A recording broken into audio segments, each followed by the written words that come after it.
This channel does not promote any violent, harmful, or illegal activities. All content provided by this channel is meant for an educational purpose only. Top quality और consistent performance के लिए सिर्फ silver pump नाम याद रखना। पर उत्तर दमदम পুরসভাতেও শূন্য হয়ে গেল সিপিআইএম। একমাত্র সিপিআইএম কাউন্সিলর তিনি তৃণমূল কংগ্রেসে যোগ দিয়েছেন, ফলে শূন্য, যার ফলে বিরোধী শূন্য হয়ে গেল উত্তর দমদম পুরসভা। 2022 সালের ভোটে 34 নম্বর ওয়ার্ডের উত্তর দমদম পুরসভার 33টি ওয়ার্ড তৃণমূলের দখলে যায়। 15 নম্বর ওয়ার্ডে যেতে সিপিএম, মানে একটি ওয়ার্ডে সিপিএম যেতে 34টির মধ্যে 33টি তৃণমূলের দখলে যায়, 15 নম্বর ওয়ার্ডে সিপিএম যেতে। সেই সিপিএম কাউন্সিলর, যার নাম সন্ধ্যারানী মণ্ডল, তিনি তৃণমূলে যোগ দিয়েছেন। চন্দ্রিমা ভট্টাচার্যের হাত ধরে তৃণমূল কংগ্রেসে তিনি যোগদান করেন। আমার সহকর্মী রঞ্জিত রয়েছেন। রঞ্জিত, এই যোগদানের কারণ কি বলেছেন তিনি? দেখো, বিরোধী শূন্য হলো উত্তর দমদম পুরসভা এবং 2022 সালে 34টি ওয়ার্ডের মধ্যে 33টি ওয়ার্ডে তৃণমূলের দখলে ছিল এবং একমাত্র একটি ওয়ার্ড যেটি সিপিআইএম এর দখলে ছিল সেটি হচ্ছে 15 নম্বর ওয়ার্ড। এবার যেটি রাজ্যের মন্ত্রী চন্দ্রিমা ভট্টাচার্য জানিয়েছিলেন যে এই সন্ধ্যারানী তিনি তৃণমূলে যোগ দেওয়ার জন্য আবেদন করেছিলেন এবং মুখ্যমন্ত্রী কারণটা কি তিনি বলেছিলেন যে কেন তিনি সিপিএম থেকে তৃণমূলে যেতে চান, আমি সেইটা জানতে চাইছি। দেখো, তৃণমূলে যোগদান করার পরে এই দলত্যাগী সিপিআইএম কাউন্সিলর তিনি জানান যে তার কাজ করতে অসুবিধা হচ্ছিল এবং মুখ্যমন্ত্রী মমতা বন্দ্যোপাধ্যায়ের অনুপ্রেরণায় জন্য সকলের জন্য কাজ করার, এবং তাই তৃণমূলে তিনি যোগদান করেছিলেন।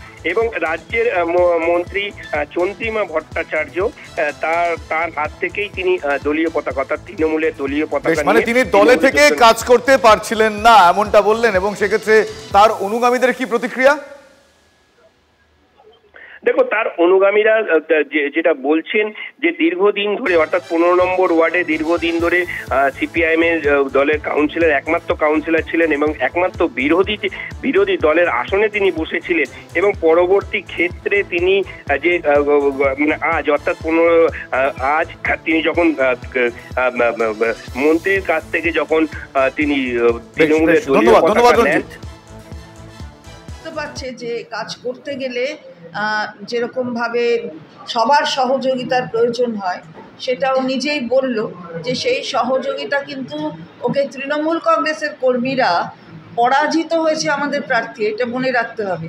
তা সত্ত্বেও কিন্তু তৃণমূল কংগ্রেসের কর্মীরা ওখানে উন্নয়ন হবে না এমনটা চায় না। ছোট বয়সের মনে ওটা দাগ কেটেছে, তাই আজকে সন্ধ্যাও আমাদের সাথে এসছে, আমি খুশি। এবার খোদ তৃণমূল কাউন্সিলরকে খুনের হুমকি, তাও আবার বিদেশ থেকে। চাঞ্চল্যকর এই অভিযোগ পানিহাটির কাউন্সিলর সম্রাট চক্রবর্তীর।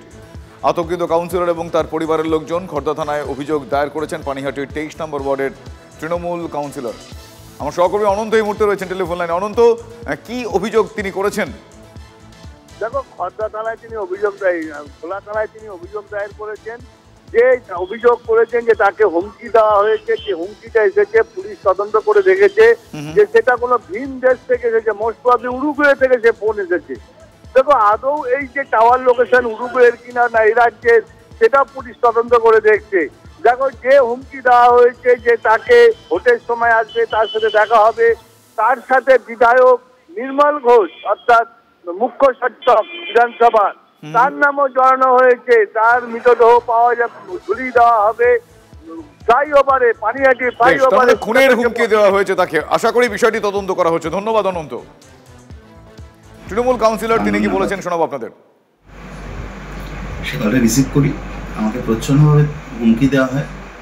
শুধু আমাকে না, পানিহাটি মাননীয় বিধায়ক মুখ্য সচেতক নির্মল ঘোষকে হুমকি দেওয়া হয়।